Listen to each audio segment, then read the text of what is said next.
Hello and welcome to Japan Expert Insights and our Wednesday morning room with Tim Sullivan and me, Maya Matsuoka, as your hosts and moderators. In this podcast, we welcome comments, questions and opinions. So if you haven't done so yet, join us next time on Clubhouse. In the meantime, you can find us at japanexpertinsights.com and our YouTube channel, where we upload all the conversations on Japanese politics, business insights, and Japan's role in the Indo-Pacific region. Good morning to everybody. Happy New Year. In Japanese, 明けましておめでとうございます。今年もよろしくお願いします。Today we have Frank Martin, another very special guest, who is going to be, our guest speaker today, and we're going to talk about something really curious. It's business, of course, but it's the title today is Sumo, Samurai, or Differentiation as the Key to Success in Japan. And I believe that you probably haven't met Frank before. So let me just give you a short introduction, and after that I'll let Frank speak for himself and let us know his story in brief, and also tell us everything about, or most of the things about Sumo, Sony, and Samurai. Frank Martin is in charge of partnership and international development at RMD, and he has history with Japan. He has worked with Japanese companies for quite a while, and has that experience that some of us still lack, and which we can learn from, of course. Frank, without any further ado, let's start. So you can give us a brief introduction of yourself, and then let's go to the topic of this room. Thank you very much, Maya. Thank you, everyone, for joining. Welcome from beautiful Budapest here in Central Europe. So although I spent 7 years of my life based in Asia, doing quite a bit of business in Japan, I'm Hungarian, and so home for me is Budapest. And please, anyone, I'm a pretty open guy, so after I speak and we have the question and answer session, please feel free to ask any questions, and I promise you I'll answer directly. And since we're speaking about differentiation, I'll start with a bit of an introduction to myself, because I'm really different. And I think this is one of the keys to forming communication patterns and to forming lasting relationships internationally. So as I said, I'm Hungarian by birth. And that's where the differentiation starts. There's not a whole lot of Hungarian international expatriates roaming around out there. But as you can hear by the accent, I spent a tremendous amount of time in the United States. And that is because still during the Cold War, my mother, my grandmother, and I escaped from behind the Iron Curtain. And it's just like you see in the movies. A smuggler picked us up in a black motorboat on the Adriatic coast, took us across to Italy in the middle of the night. And we spent about 18 months in Italy as refugees.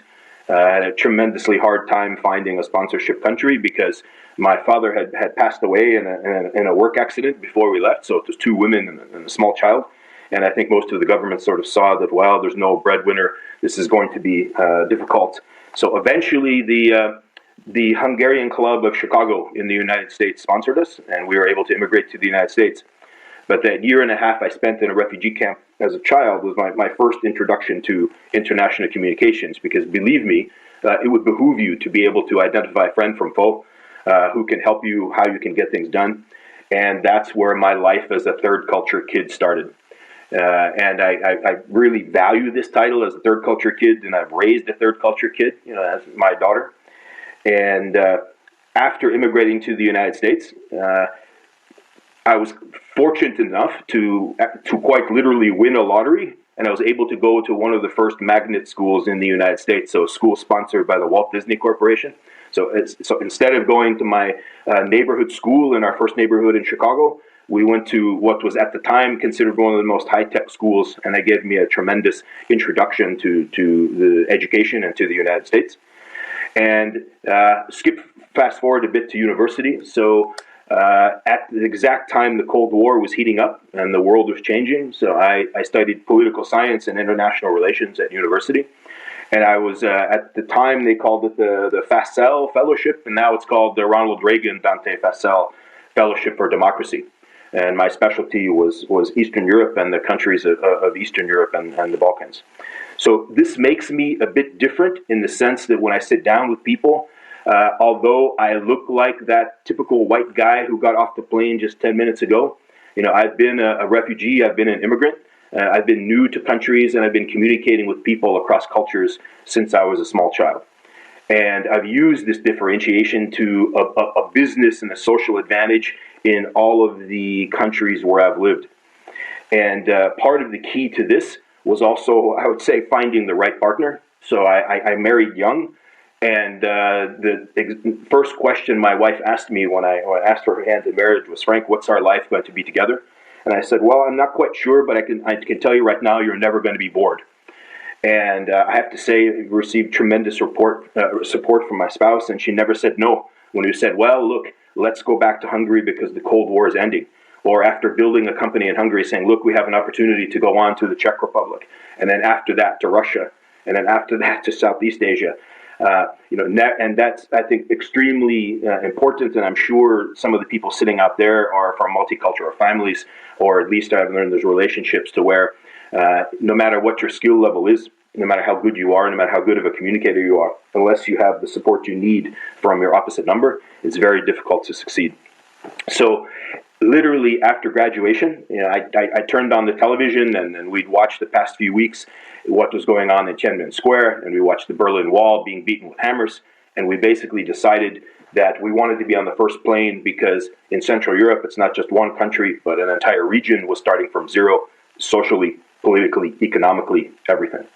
And whether you call it fate or karma, set down our bags, washed our face, and went to a meeting that first night we were in Central Europe of the American Chamber of Commerce. And the first person I met when I walked through the door with my wife was the current president of the American Chamber of Commerce and the head of what was called the Mobile Overseas Personnel Division of what was at the time the largest American financial group, American International Group, AIG. And he sort of approached me and we looked at each other from across the room, and he said, I head this group of people that when our company decides to do business somewhere in the world, someone in New York or London will stick their finger on a map and say, we need a company in Russia or in Japan or in China. The first people that we send are these MOPs, because we're in charge of finding the partnerships in these countries and making sure that the partners and the local governmental organizations, the local administration, likes us better than they like our competition. And we need people who have got good intercultural skills and who can demonstrate themselves as being different and worthy of a long-term mutually beneficial partnership. So this is really, what brought me into the world as a professional, and immediately showed me that when it comes to intercultural communications, it's just as much about who you are as what you know, and in many cases, much more than that. And in this role of forming the international partnerships for AIG, it took my family from Hungary to the Czech Republic to Russia, back to Hungary, and we formed banks, insurance companies, investment banks, pension funds. We worked with the local governments on pension reform and healthcare reform because the Soviets had basically just left. The Cold War was over. Peace had broken out everywhere. And it was all about trying to find the right pieces that fit in each one of these countries, because in no set of international communications is there a magic bullet. The way to form a partnership and then make sure it works in each country is going to be different. So we are working on making sure that an American partner can work with a Greek partner, or a Hungarian with a Pole. So it was not just about forming these partnerships, but it was about making sure that they then work, so that the one partner that was an American company knows how to work and communicate with the Greek company, or a Hungarian with a Russian, or a Chinese company with a Singaporean. So it's all about finding the right partners, communicating, putting together some way for them to work together, and then managing that process. So being the bridge of communication between the two international partners. And that eventually took us from Central Europe to Asia. So I was based in Singapore for 7 years, and that's when we began to do business in Japan. So at about the year 2007 was the first time I went to Japan. And as many of you international souls out there know, sometimes you get off a plane and a place is beautiful, but you don't necessarily feel a connection to it. And sometimes you get off a plane and immediately you do. And I wouldn't be able to explain it to you why, but I felt an immediate connection to Japan. I think part of it was because of the difference. The more a place is different for me, the more I enjoy it. And the more the challenges there are to communication, the more I enjoy it.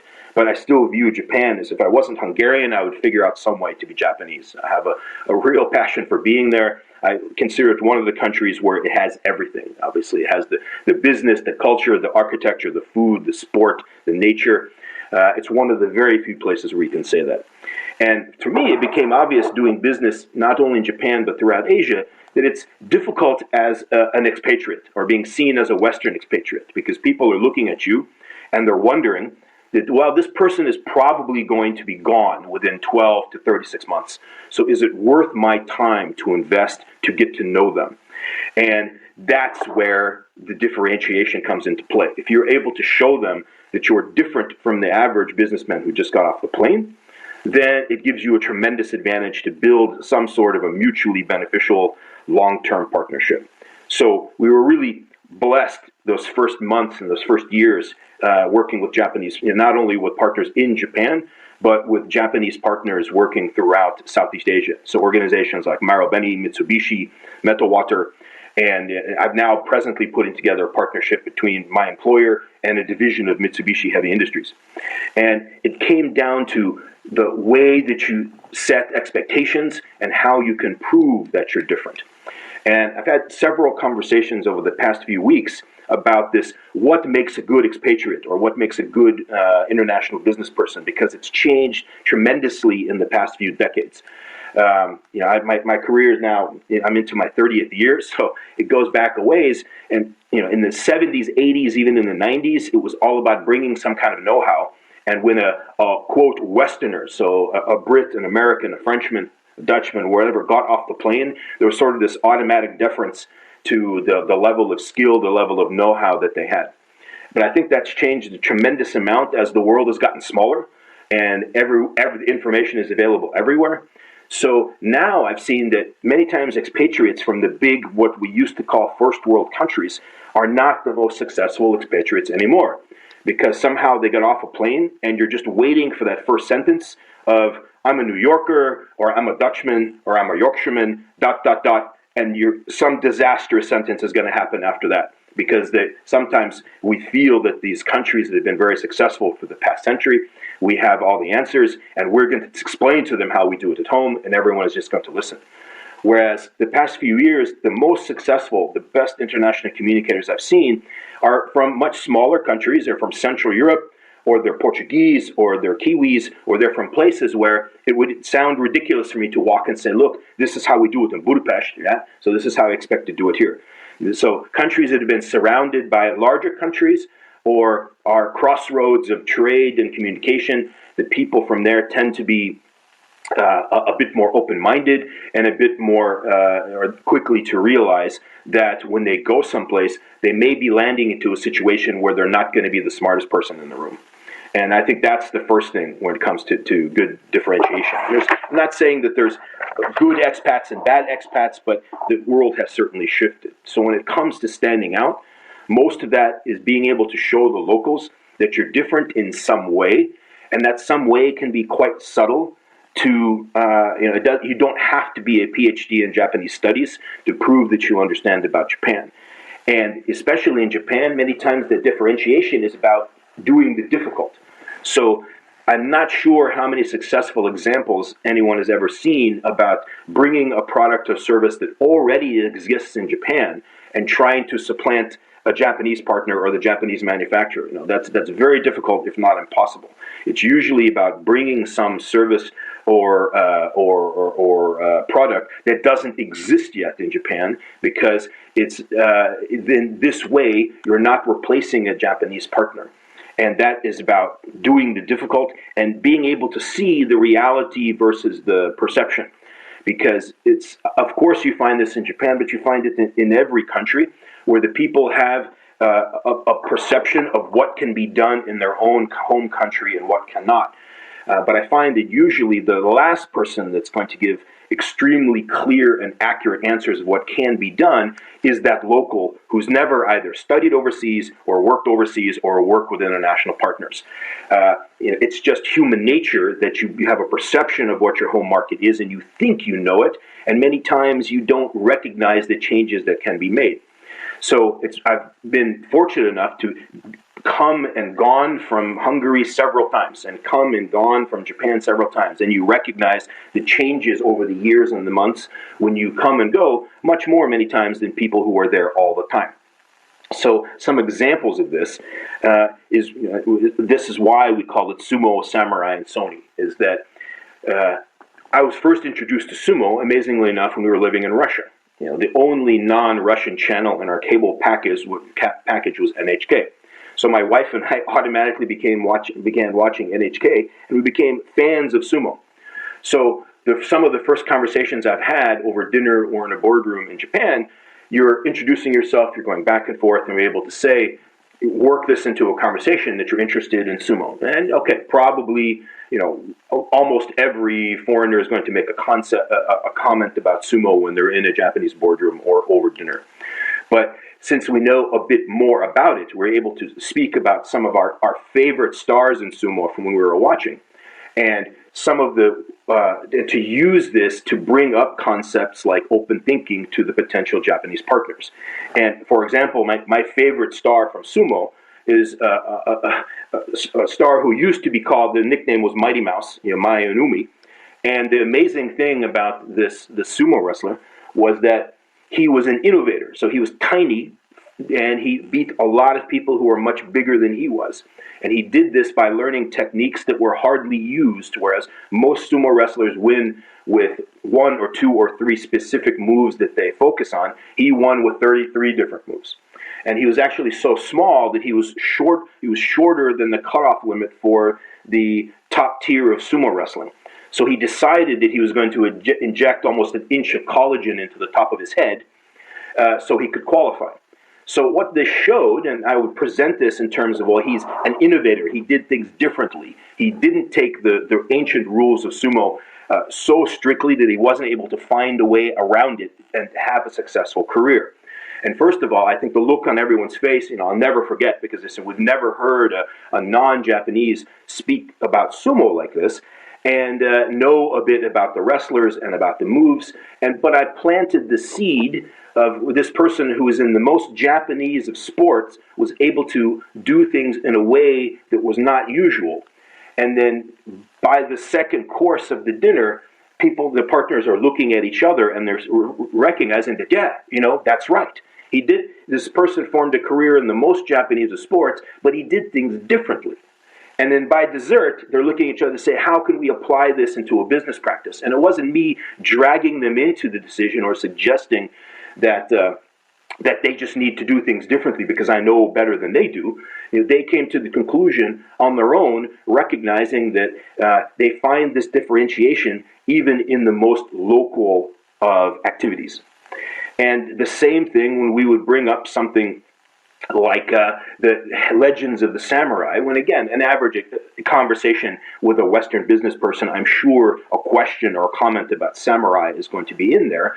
But the same, when you talk about the most famous samurai, Musashi, not beyond reading, and his works, because a lot of people have read the Book of the Five Rings to study about strategy. But again, you look at this person's life and you realize that here was someone who took all the best of the Japanese culture at the time, and he basically rewrote the rule book. He bent the rules, he broke the rules. He would show up late to duels. He would be unkempt. He would act drunk. He would get the opponent out of their mindset, and in that way change the rules and be able to beat people who might have been better swordsmen than he was. And when he was attacked by multiple opponents, he developed a technique of using 2 swords at once. So again, this is something where you mention it, and you mention it as a sense of differentiation, where if you do something and take the aspects of Japanese culture, the extreme attention to detail, the extreme work ethic, the team building, and then you add a few things of differentiation, that you can do things quite outside of what you normally do, and you can work with a partner even if you normally haven't, and you can do things in a different way. And your Japanese partner has come to these conclusions on their own, rather than you trying to tell them, well, I know how to do that. And I think one of the most classic examples of that from recent Japanese history is the development of the company Sony, because you're talking about a company where, when Ibuka-san and Morita-san created the Sony Corporation, they leapfrogged above all of their competition by doing something that was very un-Japanese. They brought something which was not their development, but which was a product that they were able to license from Bell Labs in the United States and then use it in a very different way. Because up to that point, the transistor had been used only in military applications, and they decided that not only were they going to take a product which they had to pay licensing fees for, they were going to take it and apply it to many different uses. And this is something, and again, you leave this, you kind of step back from the conversation, and you see people looking at each other, you see your partners having conversations with each other, and they say, absolutely, this is one of those ways that we can use differentiation to become better than where we are. And this goes all the way back to the opening of recent Japanese history, where the morning before Perry's fleet arrived, the generals of the Tokugawa shogunate believed that they, after 250 years of being a closed culture, had the best of everything. Because we know we're the best, right? We know our weapons are the best, our kimono are the best, our building techniques are the best. And then you wake up and you look out and you see steel ships firing exploding shells. Can you imagine how different you have to think within the next decade to then turn your entire country around to become a world power? And that's one of the things that sometimes the Japanese don't recognize about themselves. And I'm not trying to give advice to any Japanese out there about how to be a better Japanese, but sometimes it's about seeing the forest for the trees. So the greatest advances that the culture and the Japanese companies have made, when they've taken all of the things that they do extremely well, and then just fine-tuned it slightly with techniques or products or innovations from other parts of the world. So that's what I mean when I'm talking about differentiation. And that, as a communicator, as an intercultural communicator, you can do that anywhere in the world, not only Japan. When it comes to learning not only those cliche things, which everyone knows from an in-flight magazine before you land in Moscow or Tokyo or Dubai, but just scratching a bit deeper, showing the people that you are someone who it's going to be worth their while to get to know and to do business with. And he's not the same, or she's not the same as just the last person I met. And I can invest that time and that energy and then build the relationship the right way, where it's about keeping small promises and then keeping slightly larger ones and slightly larger promises until you're basically have a level of trust that I've been thankfully been able to do different iterations of business with even different companies with Japanese partners that I started working with more than 10 years ago. Because there's an assumption now that, well, this, Frank understands us. When you go from Martin-san to Frank-san, and when the communication becomes very personal and not only business-wise, that they're able to assemble a group of people to listen to whatever pitch and whatever product you're bringing because you've proved yourself to them successfully before. And then it becomes much easier because you've developed a level of trust. And it's about bringing that innovation.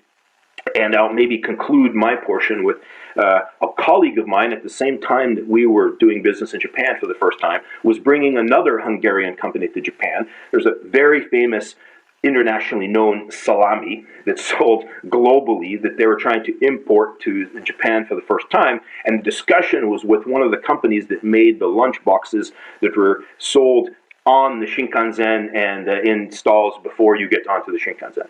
And they went through a lot of effort, and at the end of the day, the Japanese partner decided they didn't want to go forward with the business because if they were going to use the Hungarian salami in one of the 2 or 3 or 4 sandwiches, they were going to have to tell one of their Japanese suppliers, that they're not going to use their product. So no matter how good your similar product is, bringing it to the Japanese market, it's going to be difficult or impossible to supplant the Japanese partner. So it's all about bringing something which is new and innovative.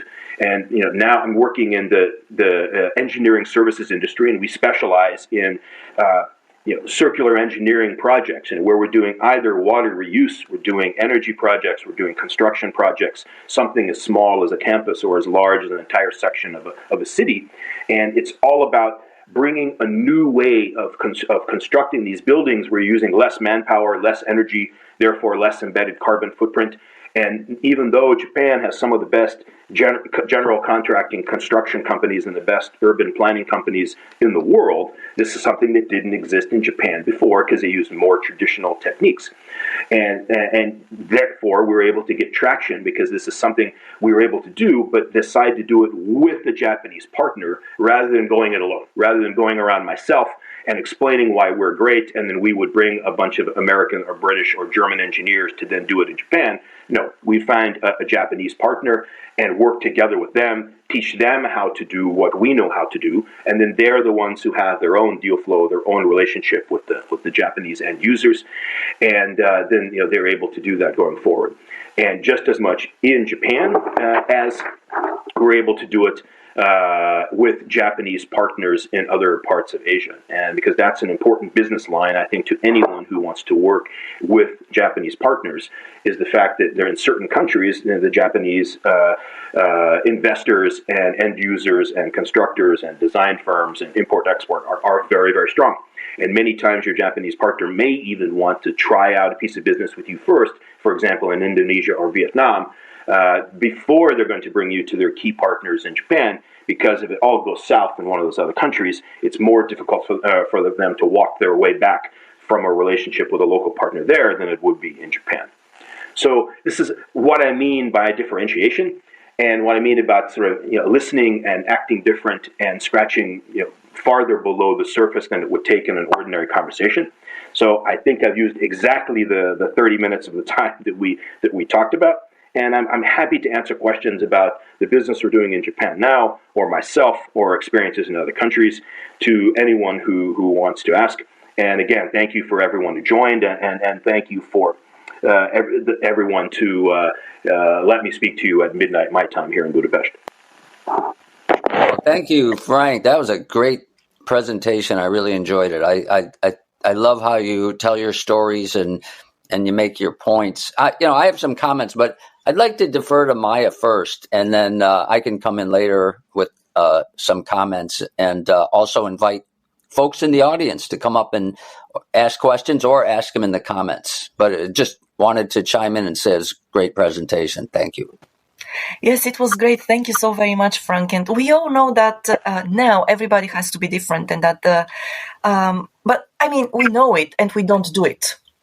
So it's really strange how being different as a key to success is so very natural, and at the same time so very few people actually manage to be different, because a lot of people, a lot of companies too try to fit. And by trying to fit, into the market, trying to fit to their, let's say, groups or new communities, they actually lose that different flavor or the different approach, that they have. And so I appreciate this so very much. I mean, what you just, told us, like your story, and from childhood until now, how everything has been about being different. And at the same time, I'm sure that quite a few people who are with us today, they will say, yeah, but in Japan, it's really difficult to be different because, the nail that sticks out gets hammered. And so, I don't know, do you think that for you, while working with the Japanese market, being a foreigner actually helped you to enforce that difference, and helped you to be accepted here because you were a foreigner? Yeah, certainly, and I appreciate what you're saying about difference. And I think that believing that you need to be different, whether it's on an individual or a company level, is as you say, every company thinks they recognize it, or thinks that what they need to do, and so do individuals. But I think most companies and individuals get it wrong. I had a conversation with a friend of mine recently, and we were talking about expressing individualism and being different. And we were sort of arguing a little bit about, for example, the modern concept of tattoos. And I told him, I said, what you're trying to do is demonstrate your individualism just like everyone else's. And you sort of realize that, oh my goodness, that's absolutely correct. So being different is a much more subtle thing than doing things from your actions or your speech or your dress that's sort of flinging arrows at society. Yeah, that's not being different, right? So what being different is something much more subtle, and people only will recognize it when you introduce yourself and you have these conversations layer by layer by layer, demonstrating that. And I think one of the things that helped me in in Japan was, yeah, I speak like an American, right? But I'm not. So an automatic door opener was this, American. No, Hungary-jin, and they look at what, so that automatically is a great conversation starter because, I'm sure they know where it is, but then you go into the fact that in Hungary we have a tremendous culture of martial arts as well, our sporting culture or our scientific culture, and by the second or third meeting they're Googling, Hungary and looking up all of this stuff. So that helped me, and I don't know actually, Maya, if you found that as well, where yes, okay, we're Caucasian, so they kind of look and they say, okay, before you open your mouth, are you American or British? And that's helped. But I just stress to companies and individuals, being different is not about having more bluster or having a brighter color on the Pantone scheme of your logo. Right? Being different is about doing all those things which demonstrate to the partner that you understand them, that you're able to communicate, and then that you stand apart from the crowd. Right? And so that doesn't mean being the individual nail who, as you quite rightly said, in Japan, gets hammered down. It's about being a different tool, and they have a certain amount of tools in their tool belt already in Japan, but maybe they don't have this tool. I have 10 perfect hammers, but I don't have that screwdriver. So you're bringing the screwdriver from the outside. That screwdriver doesn't have to demonstrate that they're a hammer by banging in a nail, right? So it's about being subtle and about being who you are and about doing your research and understanding who you're speaking to, and then doing this slowly through a number of meetings and a number of conversations. So no one wants to hear from somebody in the first 5 minutes of a meeting why they view themselves differently. And again, it comes down to something usually very visual or something very basic. So that's how I view it. Well, thank you so very much for that nuanced explanation, because that's exactly how things work here in Japan. And I'm sure that a lot of people who are listening to us at the moment will agree. And those who haven't been in Japan probably are learning a lot from you now. Also, I have one more question actually about, you mentioned, and I totally agree with you about bringing different products, things that exist in the Japanese market, so successful here. And then the other point that you definitely need a Japanese partner here, so that, because if you don't have a Japanese partner, doing it alone is very difficult, and well, usually it's not, it doesn't lead to success. But so I gather from what you said about your recent project that you're talking not just about finished products, but also about different parts of the value chain, different parts of the supply chain as well. Am I right about that, or maybe I misunderstood you? No, you're absolutely correct. So what we're dealing with, yes, of course, there are products, but there are also engineering techniques. And some of this is know-how, some of this is software, some of this is sensors. So it's about delivering a lot of value for money to our Japanese partner, who then is able to deliver the same level of service to their end users. With the Japanese do things generally very, very well. And what it means when you do things very, very well, that it's the old cliche of sometimes what gets in the way of being great is being very good. So the basic techniques of how buildings and how communities are built in Japan haven't changed for a long time because they do it quite well. But in the meantime, technology's been moving ahead. So we're bringing an entire value proposition which really hasn't existed in Japan, and we're doing that together with a large company because they already have the partners. No matter how savvy I think I am in Japan and how many people I think I could hire to do it ourselves, and then go and build the partnership relationship from zero with all the end users who are actually constructing the campuses and the skyscrapers and the bridges and the highways, that would be a process that would take years and most likely not be successful.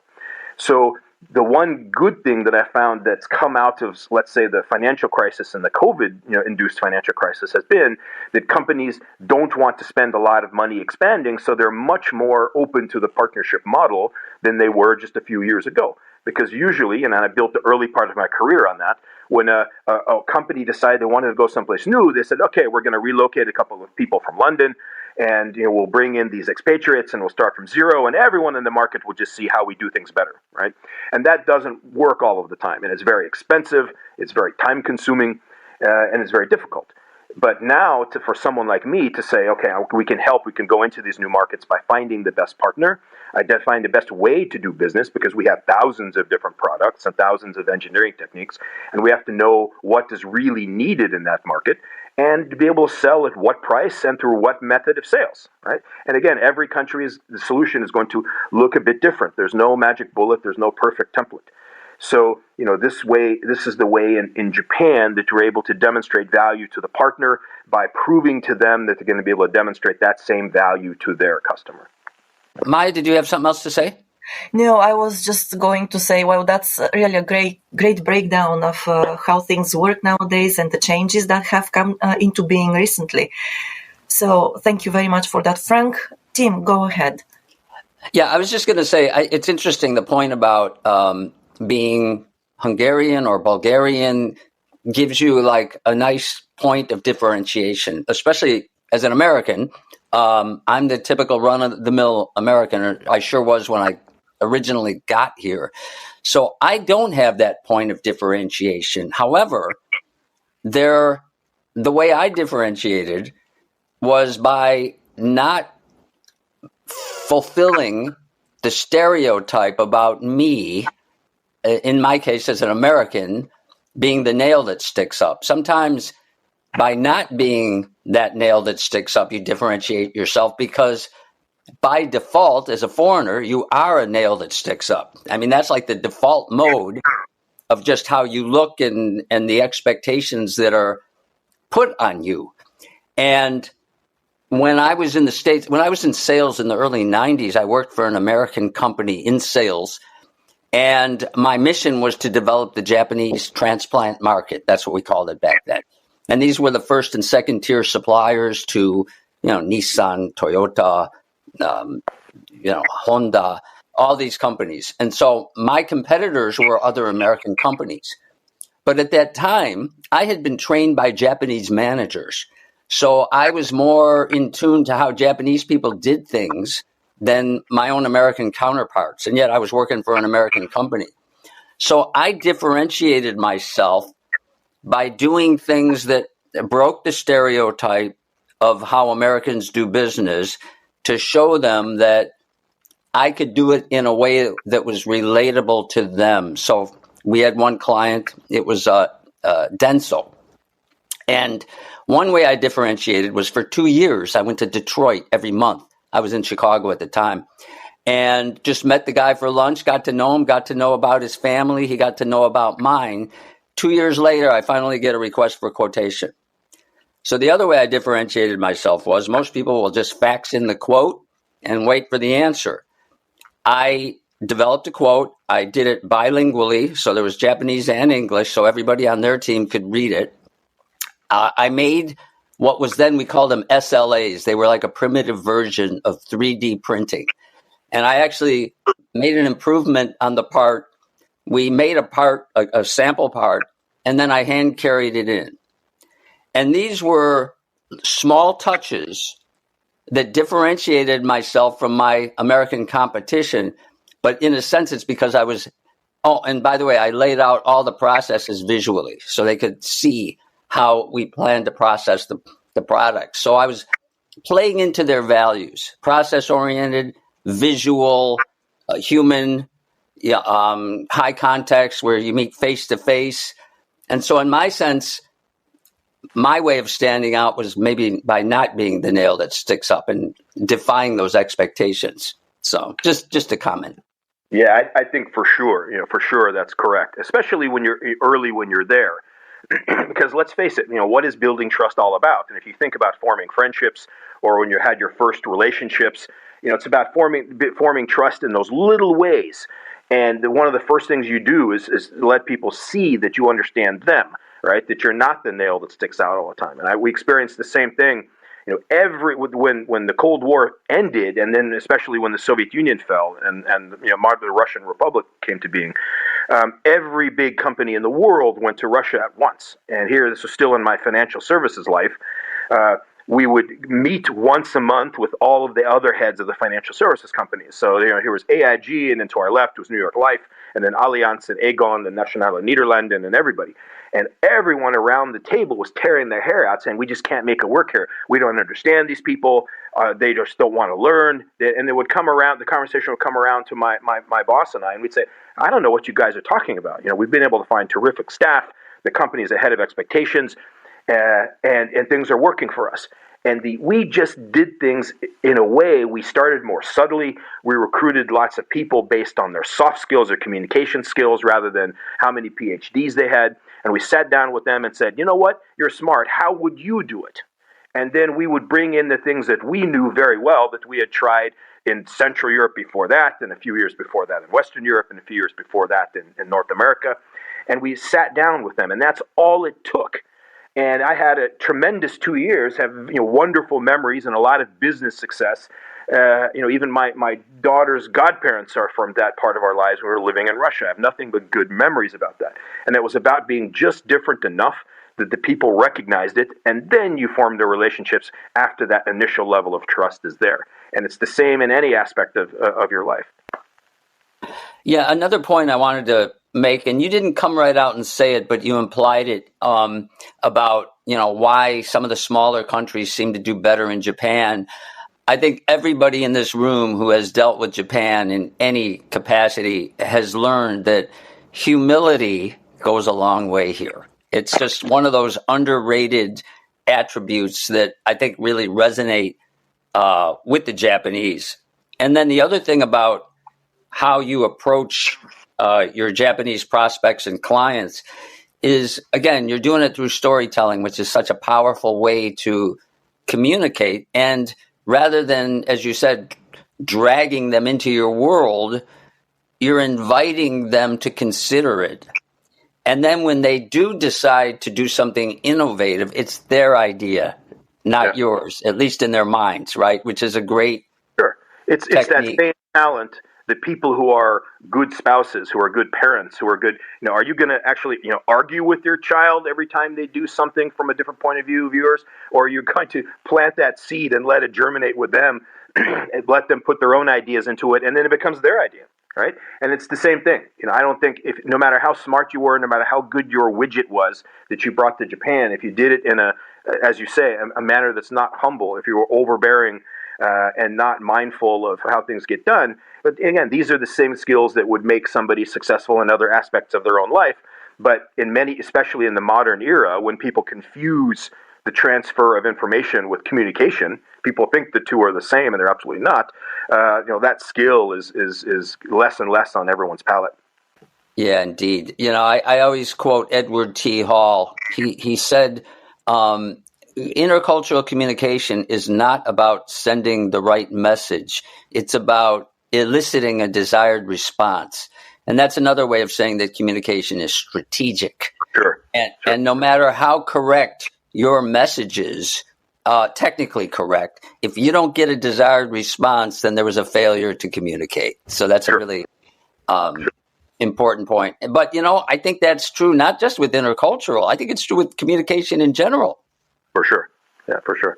And I don't know, and apologies, this is my first time on this platform, so I don't know if we literally cut off after another hour, or after an hour total. Happy to entertain questions or comments from the other people who are still out there as well. Yeah, please, we invite anybody, or just come up on stage. I know we have some people, some regulars. I'm going to invite some people. You don't have to come up, but I invited you.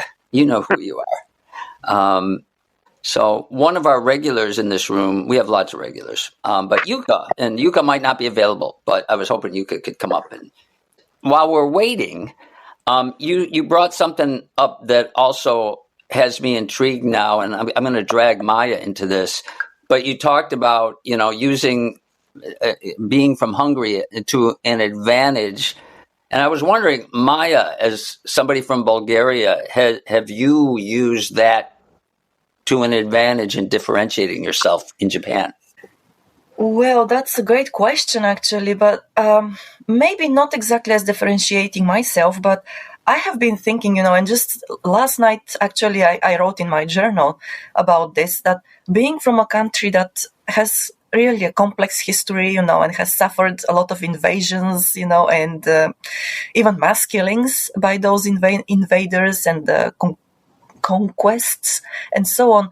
It has helped us Bulgarians, and I believe all the other people, who live in the Balkans, to actually become much more sensitive and perceptive of the world around us. And it's something that really, I believe, helped me actually come up with the whole idea of Japan Expert Insights, because I came up with it after listening to different expatriates who worked here in Japan 2 years ago. So in between the states of emergency, I would meet them and we would talk about this or that. And all of them, they were just, to me, they seemed like they failed to comprehend not simple, but some of the basic concepts of Japanese culture and the communication styles here and so on. And I think that it was because they just were not such deep observers. And, those, let's say, those subtleties escaped them. And again, I'm not saying that everybody who comes in from a big country is like that. But the people I met at that point 2 years ago, most of them were, and they all shared the same frustrations. So I thought that probably I could do something, to help people like them get a better understanding of the communication styles here, the culture, business culture, and so on. That's how actually Japan Expert Insights was born. And in this sense of the word, probably that's the way I differentiate in myself. And I can say that my background, national background, actually, my nationality and the history we have has helped me with this. I think you're absolutely correct. If you look at, think of the map of Europe geographically, you have this large area of territory from the Baltics through Central Eastern Europe up and then to the Balkans, where a lot of these cultures, we've been sandwiched between much larger, much more populous, much more militarily active empires and then countries for our entire history, right? And you have to learn where sometimes you can be subtle, only sometimes you can be aggressive. Sometimes you have to bend with the wind if it comes from the east, sometimes bend with the wind when it comes from the west. And lo and behold, these cultures, even if we've suffered a lot, they're still here, right? And that is because of those subtle skills. And you can break down a door with almost any amount of force, but sometimes it might behoove you to think that maybe knock on the door and the door will be open. Sometimes you can pick the lock. Sometimes the key is hidden somewhere. There's other ways to get to the other side of the door than to just be able to break it down. And those types of skills are the ones that a partner on the other side of the table is naturally looking for. That's what makes you appealing to that partner. Just like, again, being able to converse a certain way makes you appealing to people in relationships or in friendships. This is all the same part of the brain that we're talking about, where these skills reside. Yes, indeed. And in this sense of the word, I also want to say that I loved your brief story about working with Eastern European countries and with Russia as well, because nowadays, because of what is happening in Eastern Europe, the conflict and so on, people tend to dehumanize Russians. And I really want to say that this is not the way to go. We need to scratch that, that surface, and we need to look deeper and realize that nobody wants, especially ordinary people and the populations, they don't want to be dragged into a war. And we need to appreciate the humanity there as well, not just dehumanize the whole nation because of what is happening due to political interests and geopolitical changes. But this is something else. I don't want to go deep into that one. But thank you very much for touching upon that. I appreciate it very much. But I do. That's an extremely important point. And from my personal point of view, I was a refugee from a Central European country that was occupied by the Soviet Union. So obviously I didn't grow up with any good stories about the behavior of Russians or what happened. I went to university as an officer candidate in the United States Marine Corps. So I thought I was going to spend my entire life, fighting the people. And when that didn't work out, when I ended up not going into the military, I ended up in Russia to do business. And boy, did I think I knew it all. And that, as a professional, as a human being, that was really my road to Damascus, because I realized I had spent my whole life thinking about some group of people, never having met one in my life. And then when we landed and formed all these great relationships and formed a company that worked very well, that completely shifted my paradigm, from looking straight forward to having some peripheral vision that the world isn't always what people say it is or what you think it is. But the answers are out there if you look for them enough and you find them. So any kind of conflict can be resolved with the right kind of approach. And if your approach isn't working, then by all means try a different one. And then a different one, and you'll find the one that works in that country. Just like when we spoke about that, there's no magic bullet to doing business in every country. Every culture is different. Every set of economics is different. Every set of business practices and ethics is different. It's the same with finding resolutions to anything, up and including major conflicts. And nothing like face-to-face human contact to humanize each other. It's such a powerful way to break down all those stereotypes that we're all fed by the media and just our preconceptions. So that's also incredibly true with Japan. Because if you only have sort of BBC, CNN syndrome, and that's where you think you know how Japanese people are told, you're told that they act and how the culture and that they're kind of closed and that they don't accept things, you have to be willing to get past that because that is absolutely not how Japanese companies and Japanese people are. And once you're on the ground and you've met the first 3, 5, 8, 10, you realize that, wow, this is just not how it is. The people are incredibly warm, incredibly opening. Yes, things are done a certain way, but that's because they do them incredibly well. So to teach something different to a master in a given trade isn't always easy, but you have to get past what you see at face value. Yuka, good morning. Good morning. Good Thanks for the invite. Yeah, good evening from Texas. Hi, Frank. Thank you so much for the great and insightful information. I have a quick question. Actually, I was in Japan for a couple of weeks to deal with my parents' health issue, and that was like the first time in 4 years.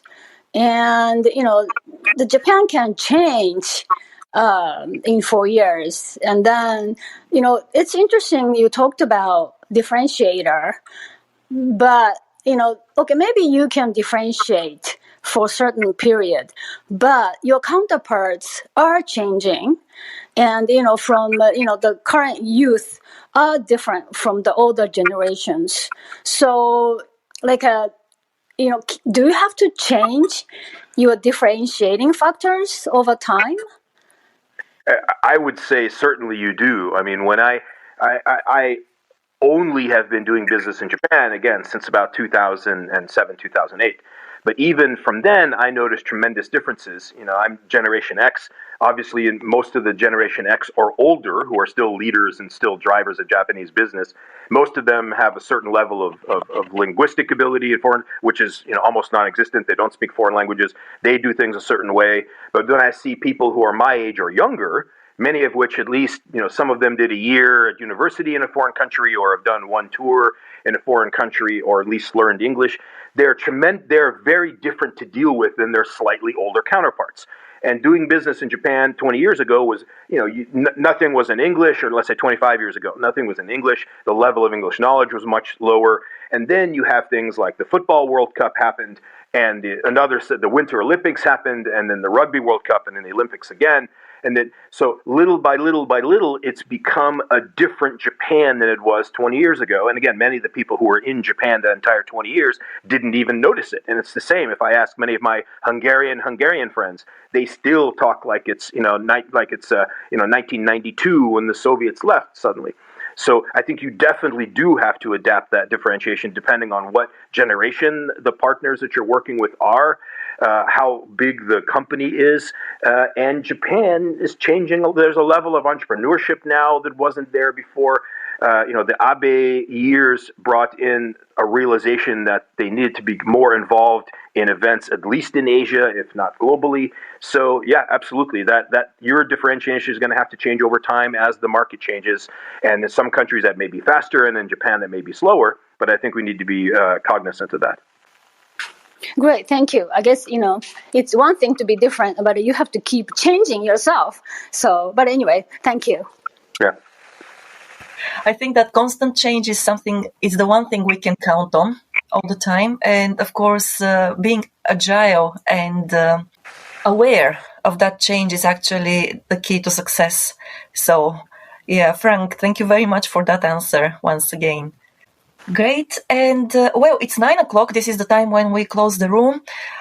Thank you so very much, Frank, for agreeing to be our guest speaker today. I would love to continue this conversation in the future because I believe that there are still a lot of things and a lot of points that we can touch upon.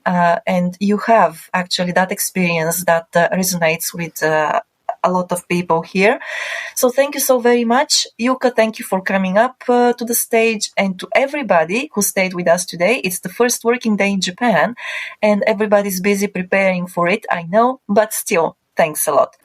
So Frank, if you have a few words in conclusion, go ahead before I close. Thank you for everyone for the opportunity. It was very enjoyable, and I'll pay attention to the different subjects in the future. And of course, it's a very broad subject what we just discussed, but I think very helpful in a hands-on way to anyone in Japan or looking to do business in Japan or with Japanese companies in other countries. So I'm happy to continue the discussion. Everyone have a terrific day back at work and a terrific first week. Thank you, everybody. It was a great room, Frank. I really, really enjoyed your presentation. Thank you. And thank you, everybody, for coming today. Thank you. Bye-bye. Bye. Thank you for tuning in today. We will be on air next week on Wednesday at 8 a.m. Japan time again, so join us. Until then, you can find us at japanexpertinsights.com and our YouTube channel. If you want to stay informed about our upcoming events, follow us on Clubhouse, LinkedIn or Twitter. Again, we are looking forward to your joining us next week. Until then, stay well and make the best of the day. See you!